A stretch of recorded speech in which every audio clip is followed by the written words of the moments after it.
ditugasi untuk membandingkan kepemimpinan Bung Karno dan kepemimpinan Nasution. Tapi saya tidak mencoba untuk membanding-bandingkan, karena ya al-insanu makhluk khata' wa nisya, jadi manusia nggak ada yang sempurna. Jadi mari kita berpikir secara optimis, kita berpikir bahwa hidup kita mancung, selalu optimis. Maka gimana caranya kita mengeksplor dari keunggulan-keunggulan yang ada? Kita balikkan. Teman-teman, next slide. Nanti koreksi saya, I'm wrong ya. Next slide. Jadi mungkin kita not really in detail ya, explore in detail but at glance. Tapi nanti kalau misalnya ada pertanyaan, saya siap dan Bang Mulyadi yang akan menyempurnakan. Ketika kita bicara Jenderal Nasution, maka kita tidak bisa lepas dari peran penting yang disampaikan tadi Mulyadi, reorganisasi dan rasionalisasi di tentara Indonesia, Ketika kita bicara Jenderal Nasution, tadi yang disampaikan oleh Mulyadi, kita tidak pernah lepas dari Wirkris, ya, pembentukan kantong-kantong. Karena ini adalah stereotip beliau, yang mau tidak mau sejarah ini harus mencatat. Ketika kita bicara Jenderal Nasution, maka kita tidak akan lupa dengan pager desa, gerilya di desa. Ingat Bandung Lautan Api, ingat agresi 1, agresi 2. Beliau ini adalah think tank-nya, pemikir-pemikir saat itu dan sekaligus adalah pelaku-pelaku sejarah saat itu. Ketika kita bicara Jenderal Nasution, maka kita tidak akan melupakan taktik gerilya beliau yang diadopsi beberapa negara. Jadi tadi kalau Prof. Mulyadi menyampaikan jangan kita ini kecil hati, ya, saya setuju banget. Makanya duduk saya dari tegak nyandar dari S1, S2, S3 hanya tentang militer and politik. Luar biasa. Pak Salim Said, nah, mudah-mudahan beliau husnul khotimah, sudah tiada. Dan saya kira beliau ini adalah generasinya Pak Salim Said yang mudah-mudahan saya terus Prof. Mulyadi ya. Karena Salim Said ini ya termasuk dedengkotnya ketika kita bicara militer, politik, Prof. Salim Said. Ketika kita bicara Jenderal Nasution, maka kita tidak akan lupa divisi Siliwangi. Next slide. Teman-teman, begini loh Jenderal Nasution itu cara berpikirnya. Tingkat pengabdian tertinggi Serdadu adalah pada kebenaran yang bersumber dari ketuhanan yang Maha Esa. Langsung teringat saya, apa ini maksudnya? Di dalam 11 asas kepemimpinan TNI, ya, saya ini muridnya beliau. Jadi beliau waktu di Kostrad itu saya masih kapten. Ya, baru setelah kapten saya diseleksi oleh beliau yang sekarang nomor 1 di Republik ini, baru diberangkatkan ke Hull University setelah seleksi di Cijantung. Jadi ambil S2 di Hull University. Nah, baru balik. Nah, setelah balik itulah baru kuliah Bang. Nah, Bang Hatta ini yang tahu bagaimana saya terbata-bata, ya. Nah, terantuk-antuk kuliahnya tentara itu kan pinjem uang koperasi, Bang ya. Setelah uang koperasi sudah lunas, sekolah lagi, beda sama Prof. Yudi, beda sama teman-teman di sini yang luar biasa. Yang putranya Prof. Mulyadi yang nggak setuju kemiskinan, yang mana? Saya jadi teringat anak saya. Oh iya Mas, ya Mas, makasih Mas. Nanti kenalan minta WA-nya ya Mas. Saya nggak minta WA-nya Papa, tapi minta WA-nya Mas saja. Karena itu memang kenyataan saat sekarang ya Mas ya. Nggak setuju, ya kan? Capek jadi orang miskin ya Mas ya. Jadi ya setelah uang koperasi lunas ya sekolah lagi. Nah, pada saat beliau di divisi infanteri 1, beliaulah yang memerintahkan untuk semua perwira harus ada wing, harus terjun. Jadi kalau saya nggak ada beliau waktu di divisi 1, saya nggak terjun. Kenapa? Ya karena kan dananya semua terjun itu harusnya di Taruna. Di Taruna nggak diterjunkan Bang. Jadi kita maaf kata kayak Hansip aja kita masuk ke Kostrad, kemudian nggak pakai wing. Beliau sekarang semua harus ngambil wing, padahal ngambil wing itu wah, luar biasa, itu parah, itu pendidikannya luar biasa, nggak bisa saya ceritakan di sini sampai saya dapat. Jadi nggak akan saya lupakan beliau itu, bagaimana beliau mempunyai konsep-konsep. Nah, ini konsep-konsep inilah Bang, sebetulnya beliau ini melanjutkan tongkat estafetnya Jenderal Nasution, ya.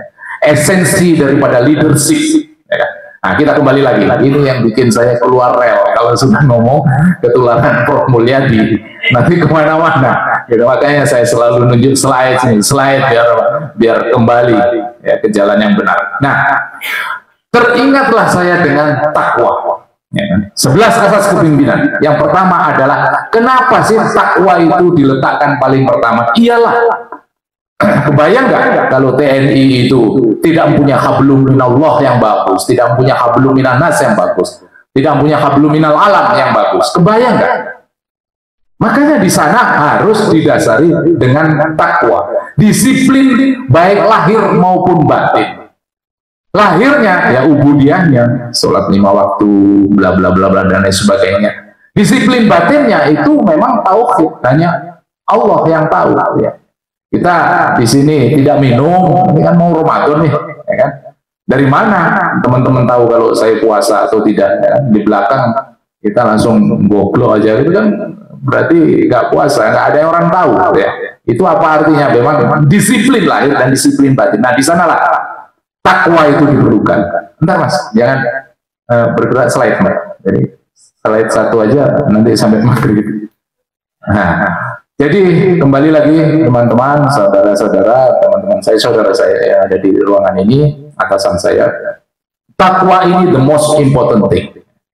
Karena dengan takwa itulah di sana akan timbul bagaimana tabligh, bagaimana amanah, bagaimana fatona, akan timbul karena semuanya bergilirkan dan bermuarakan dari takwa. Jadi kalau misalnya kita menisbikan takwa, ya sudahlah, go to hell lah. Dasar dari segala dasar itu bersumberkan di takwa. Nah, apalagi Engar Sosung Tulodo, beliau selalu memberikan contoh di depan. Dan tadi yang saya sampaikan ketika saya cium tangan sama Panglima saya, beliau Engar Sosung Tulodo, gimana kapten nggak terbirit-birit, orang beliau restock di depan kita 100 kali. Ya, Engar Sosung Tulodo. Nah, bagaimana Eng Madyo bangun karsonya di tengah-tengah selalu menyemangatkan. Bagaimana nggak menyemangatkan kita di tengah-tengah pada saat pertempuran Bandung Lautan Api? Jenderal Nasution sebelum jam 12 pelan-pelan ya semuanya harus pergi keluar dari Bandung ini. Sebelum keluar bakar itu rumahmu, bakar itu instansi semuanya. Kita kecohkan lawan, yang mana kalau kita perang konvensional nggak akan mungkin. Ya, tadi sudah disampaikan banyak sama Prof. Mulyadi bagaimana on war-nya Clausewitz yang luar biasa, bahwa strategi itu adalah gampang, ya. But the simplest one is very good. Strategy is very easy, but the simplest one is very difficult, katanya Clausewitz dalam On War. Strategi itu adalah sangat simple, tapi yang paling simple dalam strategi itu yang paling sulit, katanya Clausewitz. Makanya kalau kita agak bedakan Clausewitz dalam bukunya On War dan The Art of War-nya Sun Tzu, itu sebetulnya ya tidak jauh-jauh beda. Ya.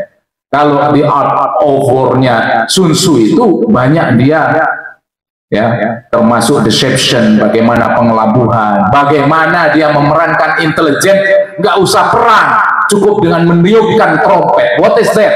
Artinya bahwa kita dengan cukup media, kita dengan cukup gempuran propaganda, tanpa fisik harus sudah dijebol itu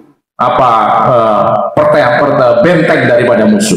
Ya, itu kalau Clausewitz. Tapi ketika kita bicara on war-nya Clausewitz, itu Sun Tzu. Kalau kita bicara on war-nya Clausewitz yang seperti Bang Mulyadi sampaikan, nah di sana baru kita bahwa militer is the continuation of the political methods. Jadi ketika kita bicara militer, militer itu sebetulnya kelanjutan dari keputusan-keputusan politik. Nah, ini yang disukai abang saya, Bang Hatta Taliwang. Nah, Eng Madyo Mangunkarso tuturi Handayani. Nah, di belakang itu seorang serdadu itu dengan 11 asas kepemimpinannya ya harus mampu mendorong, walaupun tidak pada tampuk pimpinan, tapi beliau tetap mendorong dari belakang. You go on the right track. You are not going on the right track. Jadi selalu disampaikan, kamu di jalan yang benar, kamu tidak on the right track. Nah, itu tuturi Handayani. Nah, apa itu sudah cukup? Belum, karena ada 11. Waspodo Purbo Waseso. Nah, saya jadi kembali ke skripsi tesis sama disertasinya Pak Mulya di militer dan politics. Ya, kalau memang kita tidak terjun seperti halnya di era-era sebelumnya, tapi waspodo purbo waseso ini hukumnya fardu ain. Ya. Karena di 11 asas kepemimpinan sampai sekarang tidak mengalami perombakan, tetap harus 11 asas kepemimpinan. Waspodo, purbo, waseso. Ambek paromo arto. Nah, kenapa sih? Karena masalah kita ini kan banyak. Masalah di Republik ini, the most archipelagic country in this planet consisted 17,000 more than 17,000 island inhabitant. Ini adalah negara yang paling kepulauan di muka bumi ini. 17.000 lebih pulau yang baik yang dihuni maupun yang tidak huni. Thousand tribes and hundreds languages. Ribuan suku bangsa, ratusan bahasa. Gak main-main, harus ambek paramo arto. Di sanalah Bung Karno melakukan ambek paramo arto. Ambek paramo arto. Jadi benar-benar kita harus how to prioritize the most important thing. Jadi yang penting-penting ini harus mana yang harus diprioritaskan? Enggak semuanya penting, termasuk mengelola Republik ini, mengelola TNI yang ada. And then prasojo, ya. Prasojo tadi ya, makanya Mas saya minta WA-nya Mas ya, yang tadi. Nah, papa ini, papa nggak miskin Mas, kaya hati Mas, masalah. Belum tentu kita bisa meniru seperti papa, ya. Jadi prasojo kita harus tetap dalam keadaan prasojo, irit. Dalam keadaan kita tidak bermewah-mewahan. Nah, kembali lagi kalau masalah bahasan bagaimana situasi politik yang ada, nanti tanya sama Bang Mulyadi, bagaimana ketidak bermewah-mewahan kita ini hidup di tengah-tengah kita atau sebaliknya. Kemudian Satyo, ya, Satyo ini dulu selalu dicanangkan sama komandan saya, panglima saya, setia ke atas, setia ke samping, setia ke bawah. Nah, seperti apa? Kalau kita melakukan setia ke bawah, kita tahu benar kapan ini anak buah saya ini perlu menyekolahkan anaknya. Kapan saya harus tahu ulang tahunnya anak buah saya. Setia ke bawah, setia ke samping. Ya, kita jangan renang katak. Kita harus merit system. Ya, kalau mau dijadikan orang, ya kita harus merit system ya. Siapa kita ya? US, you are. Jadi ya tes yang benar, yang benar-benar tidak renang kata orang. Nah, setia ke atas tentunya. Kalau setia ke atas kita hafal chain of command ya, rantai komando kita adalah dan TNI itu jelas ya, setia ke atas. Kemudian setia. Kemudian Geminastiti. Ya, sekali lagi Geminastiti tahu benar kita mana pengeluaran itu kita pakai. Nah, sekali lagi how to prioritize. Nah, di sanalah kita kalau sebagai memegang keuangan kepemimpinan yang ada, kita tahu benar tidak membeli sesuatu yang tidak kita perlukan. Kemudian kita tidak cukup itu, kita harus bloko. Jadi lengkap sebetulnya kalau kita urai 11 asas kepemimpinan itu udah lengkap di situ semua. Dan ini adalah beliau-beliau yang menggagas, termasuk Jenderal Nasution, yang kita sekarang tinggal menikmati aja, bloko apa adanya, rela kita. Dan yang paling terakhir mengatakan legowo ini ya benar-benar ya sudah, sekarang sebetulnya eranya siapa yang mimpin ya kita relakan, monggo ya. Ya, silahkan saya melihat dari belakang, atau kalau misalnya saya diperlukan saran, legowo, bukan fully in charge every time. Makanya di dalam tentara beliau selalu sampaikan ke saya, tour of duty, tour of area. Jadi biasa di tentara itu tour of duty, tour of area, berpindah-pindah kerja, berpindah-pindah jabatan, berpindah-pindah tempat, area of responsibility, itu biasa. Kan? Itu di TNI. Makanya pada saat pertama masuk itu tanda tangan siap ditempatkan di mana saja, karena tour of area, tour of duty itu biasa. Nah, legowo yang terakhir. Jadi saya ulangi sekali lagi, takwa ing ngarso sing tulodo, ing madya bangun karso, tuturi handayani, waspodo purbo waseso, ambek paramo arko, prasojo Geminasiti, Beloko, Legowo. Sudah, kalau kuncinya itu semua dipegang siapapun, ya, ini kan bisa diterjemahkan, whether civilian life, supremacy civil, civilian life, or even military life. Karena apa? Karena esensi filosofi yang ada di situ, ya itulah sebetulnya yang harus kita jalankan. Nggak mungkin lah saya urai lagi kan, Mas siapa yang kayaknya dari tadi nggak pernah ini Mas, nggak pernah sampai tegak-tegak gitu duduknya. Saya pakai bahasa Jawa, Mas langsung tegak banget. Nanti kalau nggak ngerti yang bahasa Jawa tadi, nanti saya jelaskan Mas. Ya kan? Belas asas dari TNI tadi dilaksanakan oleh kita lah, mau ketua RT, mau ketua RW, laksanakan dan terjemahkan sesuai porsinya. Insya Allah Republik ini aman, percaya sama saya. Kan sudah ada di dalamnya tadi. Ya. Nah, kalau kurang jelas, ya nanti kita selesaikan secara adat. Nah, biar di nanti wasitnya Prof Mulyadi. Nah, next slide Mas. Nah, di sanalah teman-teman pemikiran Jenderal Nasution itu sekali lagi kalau satu persatu bagaimana perang gerilya, ya karena itu perang rakyat semesta, semuanya terlibat. Bagaimana perang gerilya itu dilakukan, ya, karena memang secara sembunyi-sembunyi. As I mentioned from the beginning, saya sudah katakan dari awal, kalau kita perang konvensional nggak bisa lawan senjatanya Belanda yang luar biasa, nikah nggak bisa. Kita harus terapkan peripheral warfare, ya. Peripheral warfare itu perang pinggiran, ya, perang pinggiran ini lebih dahsyat lagi kalau diterjemahkan dengan perang gerilya seperti ide beliau. Untuk mengalahkan musuh itu tidak hanya angkatan bersenjata yang dibinasakan, tetapi juga susunan dan lembaga politik, sosial, dan ekonominya.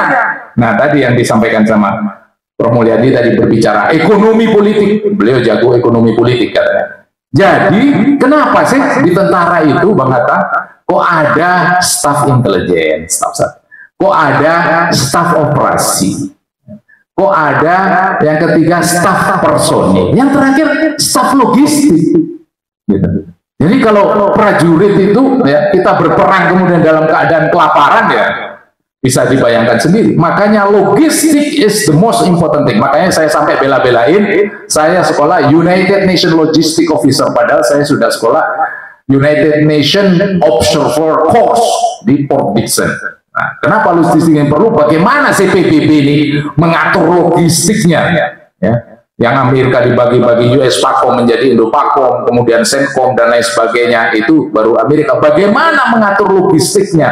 Pasukan PBB yang tersebar di sana. Logistiknya adalah yang paling penting. Dan ini sudah diadopsi oleh Jenderal Nasution saat itu, bahwa kalau logistik yang musuh ini dihancurkan, ya, sehebat apapun dia mau menembak apapun kan perutnya harus isi.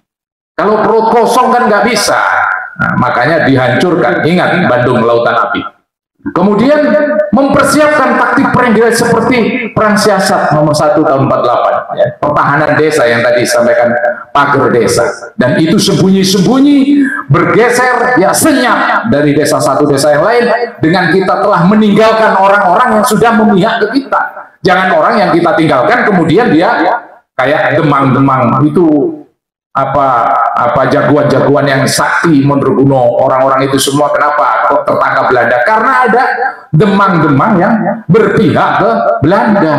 Pak, itu nggak mati-mati kalau digitukan. Terus diapakan? Dikepioi daun kelor aja ya Mas ya.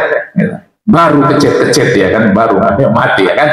Sebetulnya nggak ada yang tahu Belanda emang daun kelor seperti apa. Dicarikan pula lagi sama Demang ini.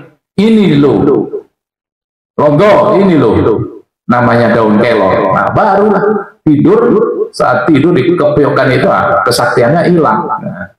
Nah ini orang-orang yang seperti Demang-Demang inilah. Tinggal saya tanyakan di ruangan ini berapa Demang yang ada di ruangan ini, kan begitu kira-kira. Nah, kan? Perang gerilya diperlukan untuk merebut dan mempertahankan kemerdekaan Indonesia. Iya, karena 45 itu Vule Independence. Habis itu berlanjut agresi 1, agresi 2, belum selesai PR-PR itu. Dia masih belum rela. Makanya ketika Papua ini masih dipermasalahkan, ya, di sana ada yang di underline uti possidetis juris. PBB sudah menyampaikan bahwa itu adalah prinsip semua jajahan Belanda itu sudah digarisbawahi oleh PBB uti possidetis juris. Artinya semuanya itu milik Indonesia, including Papua. Jadi kalau masih bicara-bicara tentang Papua itu kedaluarsa. Nasional internasional sudah menggarisbawahi uti possidetis juris, bahwa prinsip yang dijajah oleh Belanda, seluruh jajahan Belanda itu semuanya adalah sudah milik Indonesia, termasuk yang namanya Papua. Nah, kemudian konsep-konsep penting perang gerilya seperti Wingate, pasukan mobil dan pasukan teritorial dan lain sebagainya tadi adalah bagian daripada kantong-kantong yang kita kuasai dan tidak dikuasai oleh musuh. Ya, next slide. Guerrilla warfare is a type of warfare carried out by irregular troops. These forces carry out small, fast-moving action against orthodox military and police forces. Baru Gemini. Nah, Gemini ini ahli-ahli perang selain Clausewitz, selain juga Sun Tzu, ya, termasuk Andre Bevu dan lain sebagainya. Gemini ini mengatakan bahwa perang gerilya ini tipe perang yang benar-benar yang dilakukan oleh pasukan yang tidak biasa. Pasukan itu bukan pasukan biasa. Kenapa? Karena dia memang kecil-kecil. Kecil-kecil ya, gentok tular kalau orang Jawa bilang. Bisik-bisik sudah jadi pasukan kecil. Bisik-bisik sudah jadi pasukan kecil. Kenapa? Karena itu pun masih ada banyak Demang yang memihak ke musuh. Jadi bahaya banget. Nah, kalau sudah ada juga prinsip bahwa saya ya memerdekakan Indonesia karena musuhnya Belanda, nanti kau menemui musuh yang lebih dari ini, kata Bung Karno. Musuhnya siapa? Ya yang di ruangan ini, ya kan, teman-temanmu sendiri, katanya. Nah ini harus kita antisipasi karena itu ular-ular para pemimpin kita yang dahulu jangan sampai terjadi. Yang bahaya dan yang sulit itu adalah memerangi dari bangsamu sendiri. Jangan itu dijadikan guyon-guyonan dan ya hanya kidding, hanya mana mungkin. Nggak bisa, jangan sampai yang Makassar mau jadi bangsa Makassar, nggak mau jadi bangsa. Kita habisi logistiknya, ya tidak makan dan tidak perang, ya. Menjalankan strategi bumi angus yang tadi saya sampaikan. Bagaimana way out satu-satunya mau tidak mau bumi angus, karena kalau konvensional warfare tidak akan mampu kita hadapi Belanda saat itu. Next slide. Pemikiran Hana Sudir pada gagasan kembali ke undang-undang. Nah ini memang timbul kecemasan ya, mengenai nasib negara proklamasi at that time, ya, pada waktu itu, karena masa punya kita juga punya masa dan orang lain juga punya masa punya waktu punya masa, ya. Masa ada orangnya dan orang punya masa, ya. Maka Dewan Konstituante dalam hal ini sanggup mencapai kesepakatan dalam menanggapi seruan pemerintah saat itu kembali ke UUD 45. Ya, dikemukakan ketika berkampanye sebagai calon IPI Ikatan Pendukung Kemerdekaan Indonesia untuk Dewan Konstitusi menjelang pemilihan umum. Ini hal-hal yang gagasan-gagasan kembali ke UUD 45. Nah, Ahai Nasution, penguasa perang mengambil tindakan, kembali lagi ke asas pimpinan Ampun para Maharto tadi. Mana dari prioritas-prioritas itu, mana yang kita prioritaskan, ya. Orang punya masa punya orang. Kalau kita berpegang seperti itu, nah kita sama, sudah tidak perlu kita membeda-bedakan yang sifatnya discussion for nothing, ya, diskusi yang tidak ada gunanya. Next slide, Pak.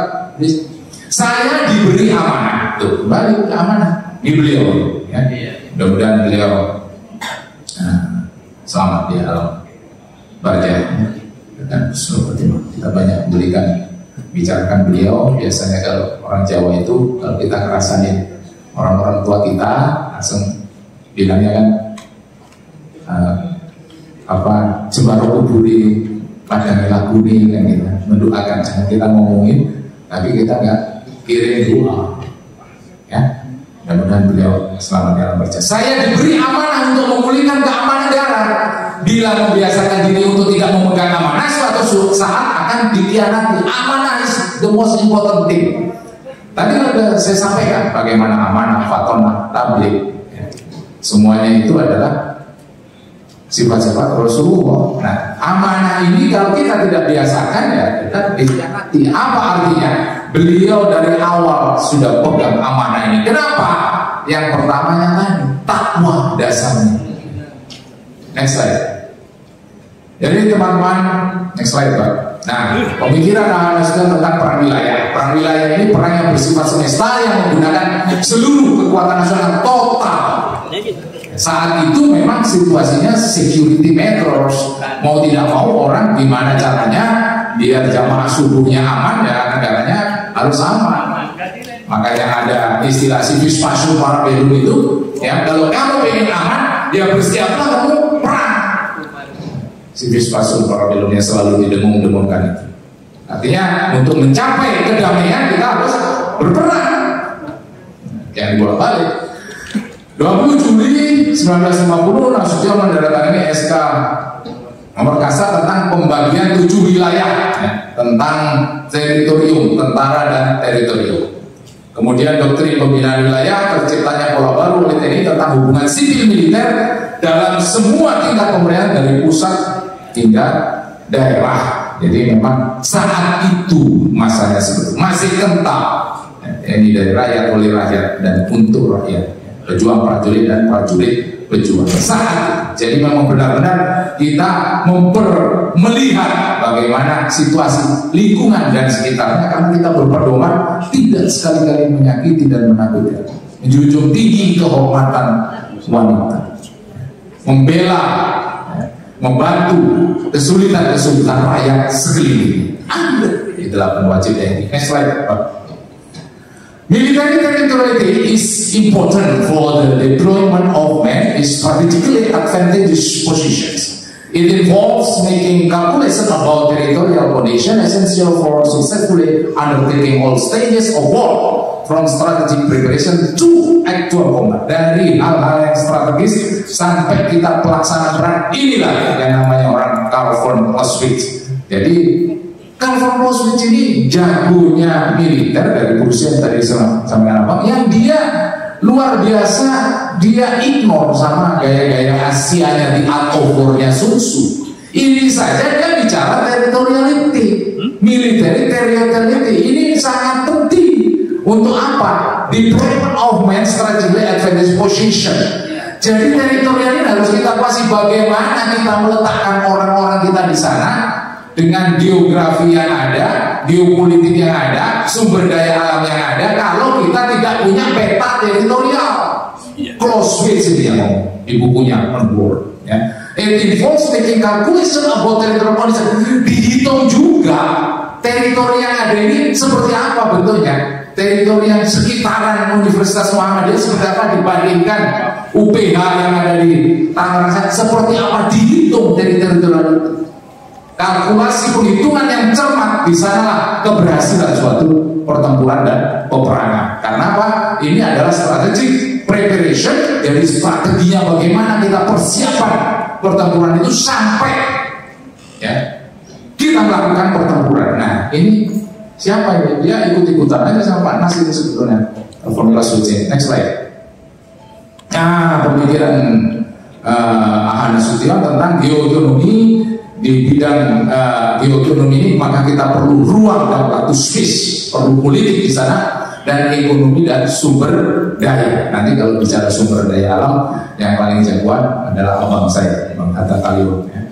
ketika bicara sumber daya alam, beliau dari A sampai Z, ini daerah ini hasilnya sekian, ini daerah ini gak ada hasil, ini daerah ini yang backup ini, beliau maha guru lah untuk kayak gitu. Nah, kalau saya sampaikan, saya hanya menyampaikan bagaimana penguasaan teritorial ya, secara militer strategi. Next slide. Yeah. The methods of commerce are displacing military methods with disposable capital in lieu of firepower, civilian innovation in lieu of military technical advancement, and mark penetration in lieu of garrison and bases. States will not disappear, but orient themselves toward geoeconomy, the bad term. I can think of the describe the admixture of the logic of conflict with the methods of commerce. Edward Luttwak ini menyatakan. Jadi sekali lagi bahwa batasan-batasan garrison ya, ini termasuk bagian daripada advancement, bagian daripada military technical advancement, karena itu bisa hilang karena pertimbangan-pertimbangan geoekonomi yang ada. Next slide.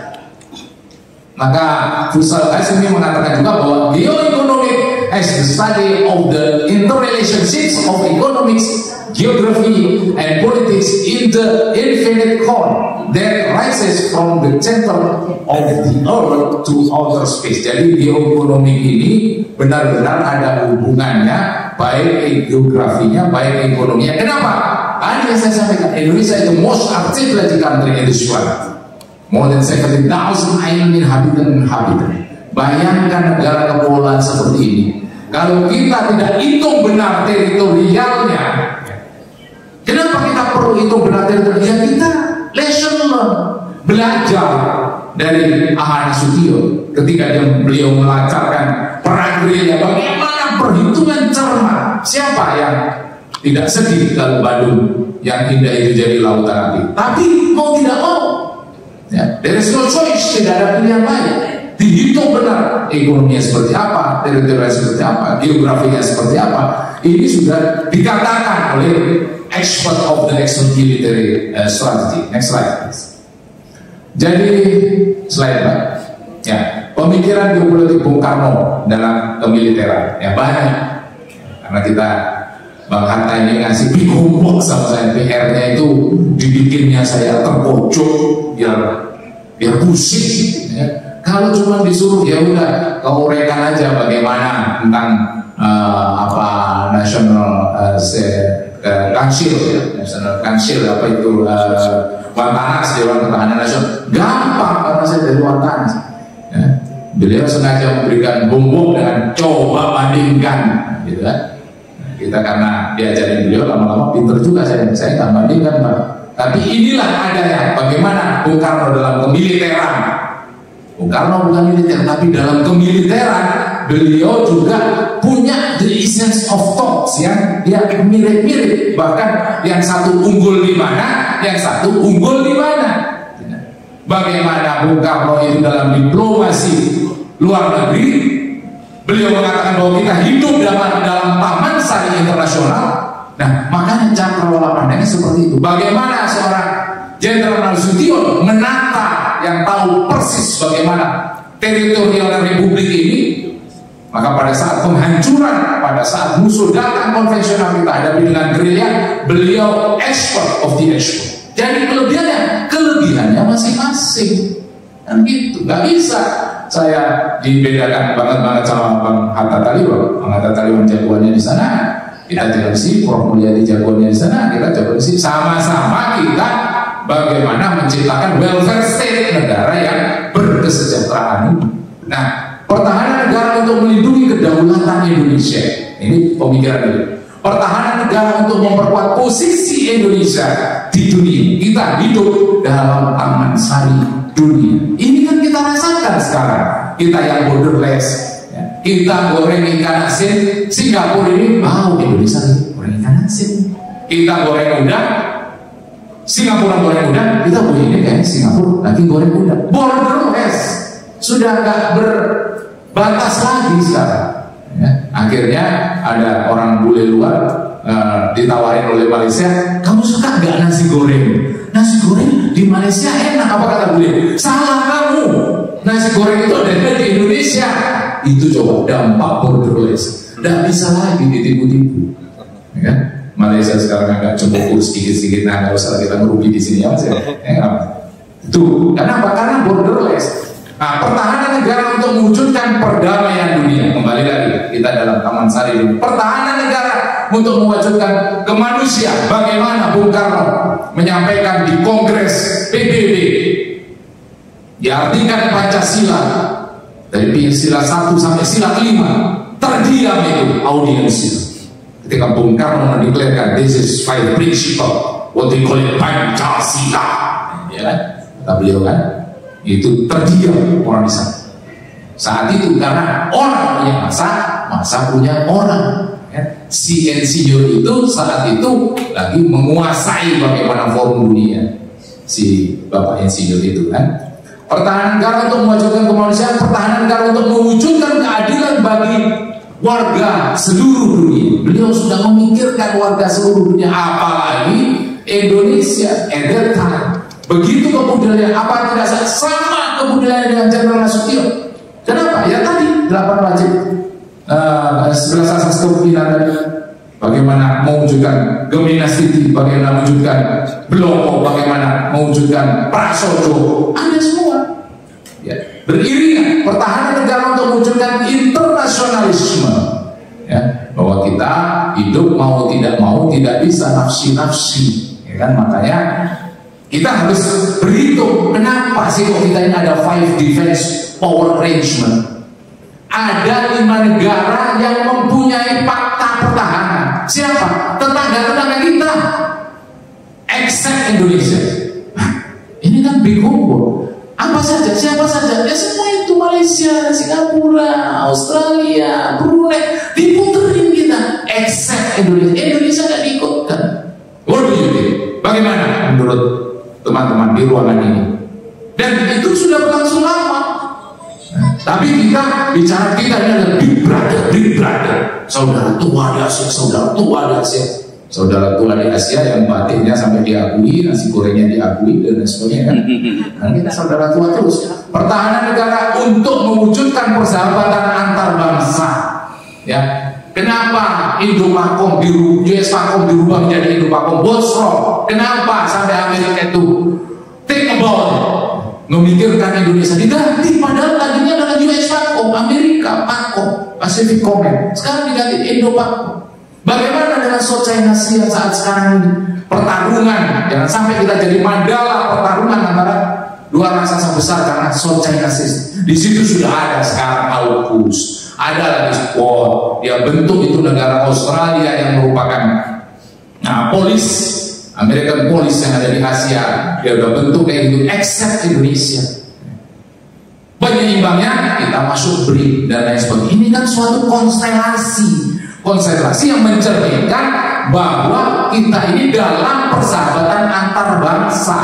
Nah, bagaimana caranya dengan persahabatan antar bangsa ini kita tetap uphold our national interest.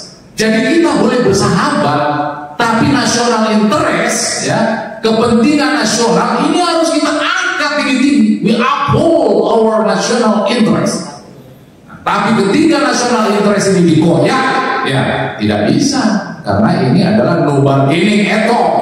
Makanya di dalam bargaining itu ada diplomasi militer. Saya mengajar hukum diplomasi militer di sekolah tinggi hukum militer, berbicara tentang kedaulatan, berbicara bagaimana hukum perang dan lain sebagainya. Nah, di sanalah makanya diatur dengan konferensi Jenewa dan lain sebagainya. Kalau nggak diatur, nggak diawasi, tadi yang bilang sama Prof. Mul, mau mana kita?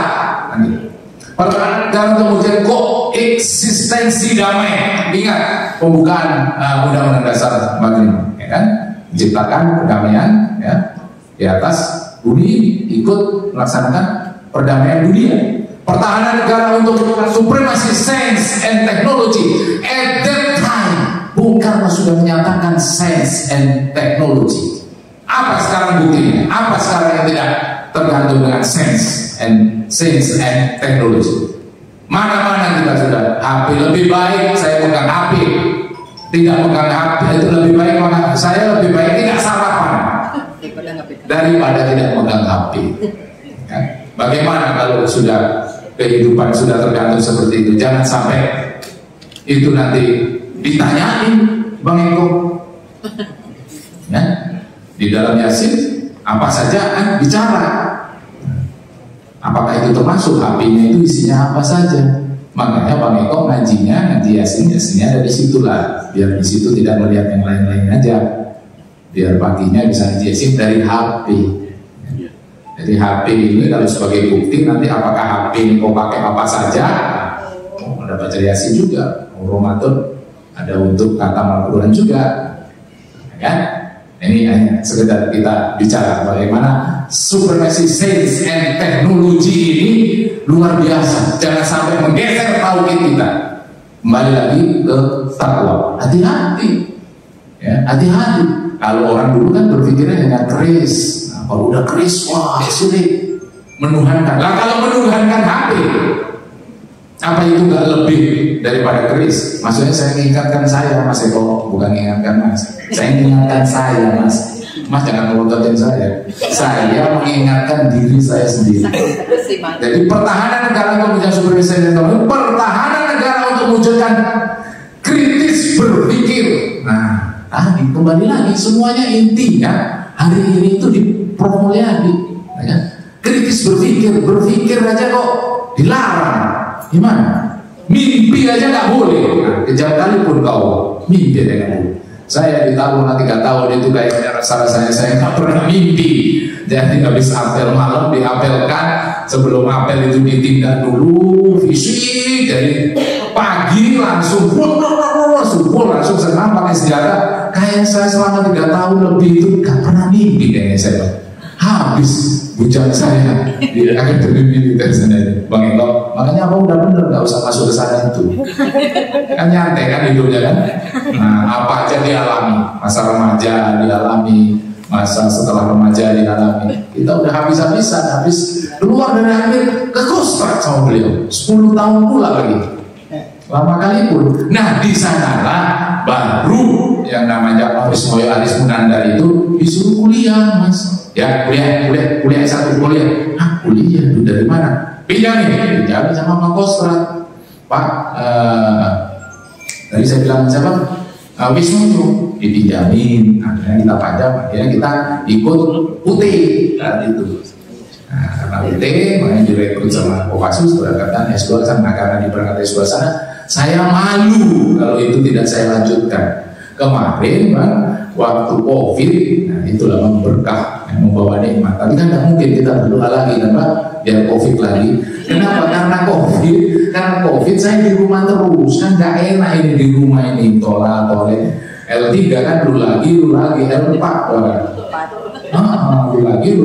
lagi kan gitu kan. Akhirnya saya punya laptop jadul, saya bikin kanan kiri. Yang kiri untuk SH-nya, yang kanan untuk MH-nya. Nah, saya matikan yang kanan, saya ngomongnya ke SH bahwa analisanya begini, Prof, gini. Karena ilmu saya barusan dikasih tahu sama MH itu, ini signifikan kan gitu. Ya, bukan cheating ya. Nah, nanti kalau dengar sama Prof Yudi, oh dapetnya gitu lah, nipu-nipu, enggak nipu-nipu. S1-nya saya matikan, laptop kiri, saya ngomong di S2 bahwa begini Pak, dasarnya begini hukum. Wah, berarti kuat banget kamu S1 gitu. Padahal kita lagi sama-sama kuliah. Saya tanya, saya mau ngambil S1, gak apa-apa aja lah ngambil M1. Bapak kan sudah SIP, gak apa-apa matrikulasi bareng. Akhirnya lulus, wisudanya bareng, gak tahu wisuda ganti pakaiannya S1 S2 berapa menit kan gitu kan. Nah, itu bisa dapat. Nah, kalau sekarang kan sudah ada juga acara face to face kan ya. Mungkin agak sulit saat itu COVID lagi parah-parahnya. Setelah selesai itu kuliah dan saya yang terakhir COVID-nya Delta itu akhirnya kena juga. Ya, next slide. Teman-teman, pemikiran Bung Karno tentang gotong royong adalah kerjasama aktif yang dilakukan bersama-sama untuk mencapai sesuatu tujuan. Gotong royong merupakan nilai yang mendasari Pancasila dan menjadi bagian dari budaya Indonesia.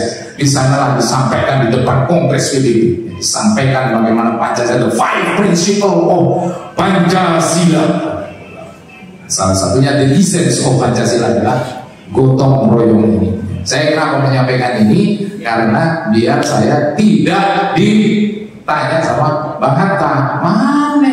Gak ada, itu aja yang saya terngiang-ngiang untuk acara ini di cancel terus. Jadi pertanyaan saya sama Bang Hatta, kalau BA itu nggak jadi ya? Nggak jadi. Mudah-mudahan nggak jadi terus, namanya jadi juga. Next slide, please. Nah, pemikiran Bung Karno tentang ekonomi terpimpin.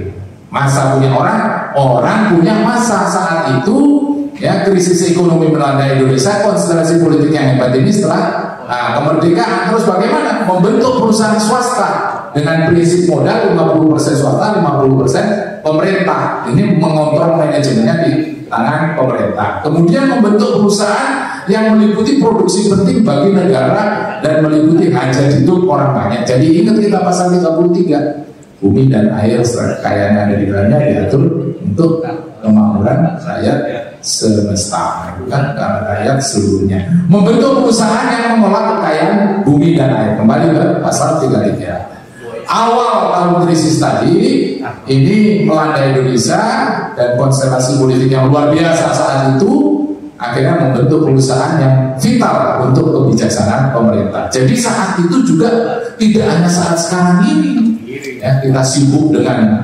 ekonomi yang ada, the fluktuatif, ekonomi fluktuatif, naik turunnya luar biasa. Saat itu lebih parah, tapi saat itu bisa menghandle, bisa kita kontrol. Ini ada yang menwanya dari Muhammadiyah. Iya. Hebat. Siapa ketua BEM-nya? Sudah pernah ke ini sekolah tinggi hukum militer? Kapan pertanyaan ke sana? Di sini ada hukumnya. Ada kan PKS kerjasama. Di sana kalau lulus SK, MA di sana lulus di Perdampolai, lapor Bang. Jadi kalau yang cewek-cewek yang gak jadi kawin sama perwira di sana masuk aja sana, nanti kita Perdampolai kalau lulus. Wah, ibu bapaknya nangis, sananya berjalan. Udah ngomong. Kita Perdampolai itu, saya juga bingung juga, ada Perdampolai di sini. Ayo, mau sekolah di sana. Ketua BEM-nya siapa di sini? Lupa. Nah, Menteri mau ikut ketua BEM-nya yang lainnya. Siapa? Udah toleran. Ya, oke, next slide. Keterkaitan Jenderal Nasution dan Bung Karno. Ya, kalau kita lihat Nasution pernah menjadi penasihat utama Bung Karno. Jadi kita di forum-forum berikutnya saran kepada Bang Hatta dan timnya, ya ini gimana orang Jenderal Nasution pernah jadi stafnya beliau, stafnya Bung Karno, ya kan? Kan kita nggak tahu di nasi goreng bareng dan semua orang habis deklarasi proklamasi aja Bung Karno sama Bung Hatta itu makan sate di Selokan di Menteng sana, gitu. Habis deklarasi langsung kita makan sate berdua. Kita nggak tahu juga Jenderal Nasution sama Bung Karno ada apa hubungan-hubungan yang kita tidak tahu private kan. Buktinya penasihat utama Bung Karno, Nasution dan Bung Karno pernah bekerja sama dalam operasi pembisahan Irian Barat. Nah, itulah kalau sudah national interest, lupakan semuanya. Kenapa? National interest Irian Barat ya, bersatu para pemimpin yang ada. How about now? Ini PR-nya kita kasih dia lagi sama Bung Hatta biar bikin lagi situasi kayak gini kan. Nasution pernah bertukar tempat, hanya tempat duduk saja dalam jamuan makan di Soviet. Apa artinya? Kalau tidak ada kedekatan kan nggak mungkin beliau habis duduk di sana, duduk di sini. Apa artinya? Artinya kan karena ada kedekatan. Pak Jenderal, itu menurut memorinya Pak Nas, itu diminta geser karena Bung Karno ingin dekat dengan ada staf cantik dari Brezhnev. Oh gitu. Atau katakanlah ada staf cantiknya Brezhnev. Kalau misalnya saya kembalikan lagi ke Bung Hatta, Bung Karno dalam rangka operasi intelijen Bang. Apa jangan melihat dengan begitu terus? Ya kan? Gimana? Emangnya Putin nyalamin si siapa? Ini si Presiden Amerika yang ini namanya siapa? Yang sekarang yang diajak Presiden Amerika Trump. Misalnya siapa namanya? Siapa? Melanie. Nah, Melanie itu Putin senyum. Putin ketawa sama Melanie. Itu marah Trump. Apa maksudnya Putin? Lu kan imigran dari tempat gue. Ya, bener ya, pesan babi ya. Kalau dia menikah ke Trump, yakin Trump. Si bininya tadi nggak bilang sama Putin. Putin keren kayak gitu, mainannya aja singa macan, gitu. Berani. Nah, kenapa? Ya digoda-godain. Terlepas benar atau tidak, kita tahu bahwa itu operasi garis dalamnya Putin dimasukkan ke sana. Berapa kali Turki itu hancur dengan istri-istrinya itu, ternyata istrinya orang dari bangsa musuhnya. Tapi kalau yang kayak gitu kan pengantar jadi banget, itu kan untuk mendekati ini. Yang kayak gitu nggak diturunkan ilmunya ke saya. Sengaja saya ditanya di sini biar nggak bisa jawab. Saya jawab lagi. Loh, Bang, kalau operasi intelijen apa gimana? Allah alam sama Bang, yang gitu-gitu kali, yang terlalu apa kali, Pak kali pun. Mungkin ya, ini pengarahan saya. Kemudian Nasution pernah menuntut Bung Karno untuk membubarkan Dewan Perwakilan Rakyat Semesta.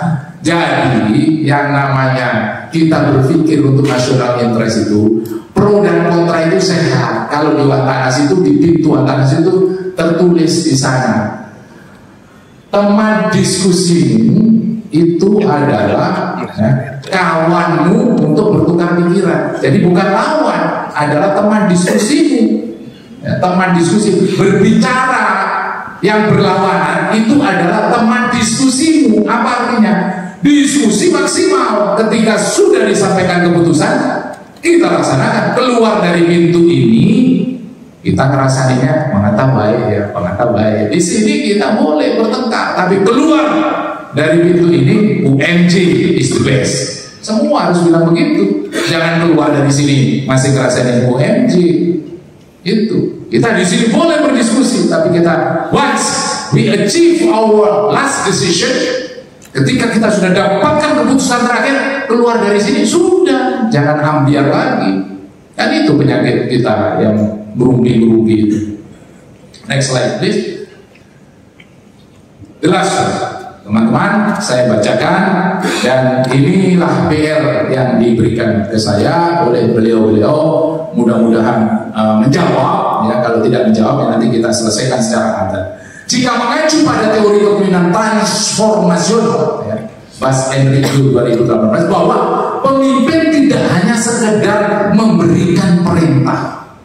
Kalau pemimpin hanya berikan perintah, ya cili iso, nanti kan juga bisa. Kamu sana, the do and the don't. Kamu harus itu, kamu harus ini, kamu harus itu. Itu bukan itu namanya kepemimpinan transformasional. Tapi menginspirasi orang di sekitar untuk berinovasi. Innovation is the highest value in our life.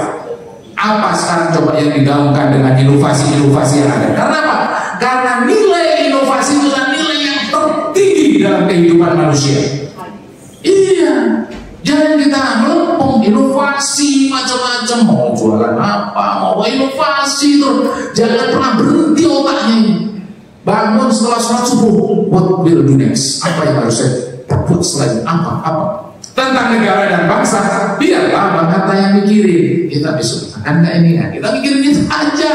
Negara dan bangsa kan beliau, ya kan? Nah, kita inovasi, bagaimana inovasi? Sama dengan militer, bagaimana berinovasi? Kita harus punya alutsista yang bagus. Bagaimana pilot? Bagaimana mobil maung itu dan lain sebagainya. Inovasi, terus berinovasi. Ya, karena kita punya uranium banyak, tapi kenapa kok nggak bisa seperti Iran? I've been in Iran, Irak, Azerbaijan, Turkmenistan. Saya dinas di atas pertahanan Iran, Azerbaijan, Turkmenistan selama 3 tahun. Saya di sana. Bang Eko, jangan melihat saya Iran terus Mas berpikirnya pasti mutah. Kan? Pikirannya mutah Bang, berarti mutah Bang. Makanya melotot ya. Kiranya mutah aja, kan? Hal ini sesuai dengan pemikiran Jenderal Nasution yang memiliki keunggulan gagasan yang beda dengan kesatria lain. Keberhasilan menyusun dan menerapkan perubahan besar melalui konsep perang gerilya adalah buah pemikiran brilian yang dimiliki oleh Jenderal untuk merebut dan mempertahankan kemerdekaan. Gagasan nasional tersebut menjadi inspirasi, how to inspire. Kan? Bayangkan itu hancur Bandung dan Lautan Api, tapi masih mampu menginspire. The influence of spirit of influence. Bagaimana kekuatan dia mempengaruhi baik sipil kombatan maupun non kombatan untuk mengikuti pola pikir beliau peripheral warfare at that time saat itu. Merebut kemerdekaan Indonesia dan gagasan nasional tersebut menjadi inspirasi yang masih relevan dijadikan doktrin pertahanan TNI hingga kini berguna bagi masyarakat. Bung Karno, keunggulan pemikiran seorang Bung Karno berkaitan dengan gaya kepemimpinan situasional saat itu. Orang punya masa punya orang, ya. Situasional yaitu dapat bervariasi tergantung pada karakteristik individu, budaya organisasi, kondisi lingkungan eksternal, apa yang disampaikan oleh Ali Muhammad Kafe dan Alban Kafe tahun 2020. Hal ini terlihat bahwa semangat revolusi yang dibangun oleh Soekarno membuahkan kemerdekaan. Emang ada yang bilang bahwa proklamator bukan Bung Karno? Nggak ada kan? Nah, tetap Bung Karno kan? Nah, keberhasilan utama tersebut menjadi sejarah yang tak akan dilupakan melalui kemampuan mengobatkan semangat revolusi di tengah-tengah masyarakat Indonesia dan membawa Indonesia kepada kemerdekaan di tahun 1945.